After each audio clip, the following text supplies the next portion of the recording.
Dr. Amir Ibrahim from NASA joining us to talk about PACE. We talked about PACE a while back, then I kind of forgot about it. So satellite went up and now we're starting to get these images in, right? So give us a little refresher here on exactly what PACE is. Well, first of all, thank you so much for having me. So we're really excited to share the news about the PACE mission, which stands for Plankton, Aerosol, Cloud, and Ocean Ecosystem. PACE has been up in space for the past 3 months and has been collecting data. And we're very excited to share first light images from that today on Earth Day. The PACE mission is primarily equipped with state-of-the-art instruments that will study the ocean, the atmosphere, and land. And we're trying to look at these tiny little particles that we call phytoplankton. These particles have photosynthetic pigments that absorb the light, and these particles are really important for since they are the basis of the food chain. If you do care about eating, if you do care about breathing, if you do care about going to the beach, it's really important for us to learn about these phytoplankton particles because they can come in different varieties. They can be toxic, they can be helpful to the environment. The fish eats these particles, so it is really imperative for us to learn about them. I do care about eating and breathing, so that's good to Me know. Okay, so how do you do that? You're an instrument specialist, right? So how do you look at something in the ocean that small from space? That's the magic of it. So phytoplankton are the tiniest particles that exist in the ocean.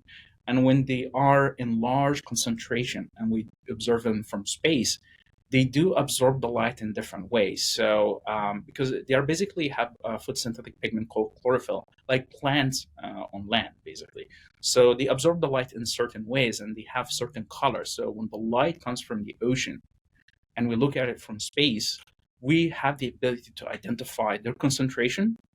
But what is unique about the PACE mission is that it has the ability to identify the species of phytoplankton in the ocean. So phytoplankton comes in thousands and thousands of species.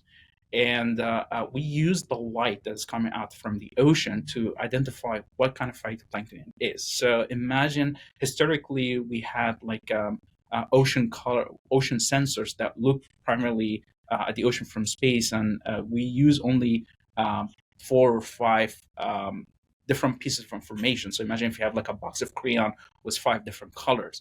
With the PACE mission, what's unique about it is now we have in our tool set kit a box of crayon with 300 colors. So we have an order of magnitude higher amount of information that will allow us to tease out what kind of phytoplankton there are in the ocean and how they form, the relative concentration, and so on. When we talk about climate change impacts, what's the difference between land and ocean? Is the ocean absorbing more of these impacts or less of these impacts, or is it different? As I said before, the ocean is basically a big heat sink. So a lot of the excess heat that we experience because of climate change goes into the ocean.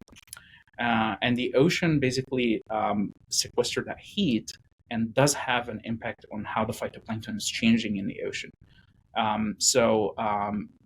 Because of this changes in the ecosystem, because of changes in the environment, different phytoplankton will grow differently. So that is a little bit different from land, but it's also very similar in terms of like how we photosynthesize the light on plants on the surface of the earth. So all of that information we will be able to observe from the earth. So as I said before, PACE is not going to only look at the ocean, it will also look at the land, it will look at the atmosphere as well. What can it tell us about weather extremes, and will it help with forecasting? Absolutely. So PACE will have the ability to also identify what kind of aerosols there are in the atmosphere, and will also help us to learn about how clouds form. So the tiny particles in the atmosphere, called aerosols, are basically come in different shapes and sizes.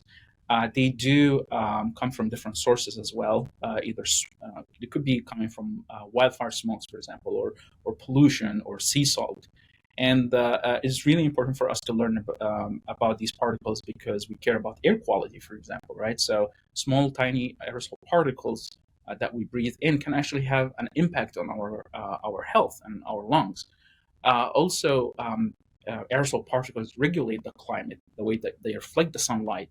They're also they can use as a seed to form cloud particles. So aerosol particles are basically a nuclear for cloud particle cloud formation. So it is very useful to learn about this information and tie that to how weather patterns form and so on. And hurricane season right around the corner here. Any thoughts on this year's hurricane season, and is PACE going to help us understand hurricane seasons at all? Yeah, so the PACE mission, again, is part of a large fleet of satellites that NASA has, and we will also work with our partners at NOAA and the National Hurricane Center, and we try to maximize and utilize the information from the satellite data to learn about our Earth system in general. How storms form, how clouds form. So PACE will be part of that tool set kit that will help us to learn about our system, Earth system.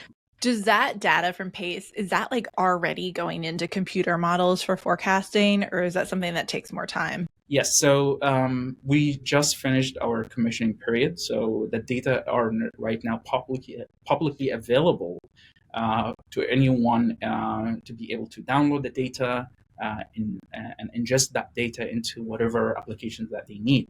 We also have been working over the past few years with early adopters, with NOAA, try to ingest that information from PACE data and be ready once the data are available, try to utilize it in models and help us better predict climate change and weather systems.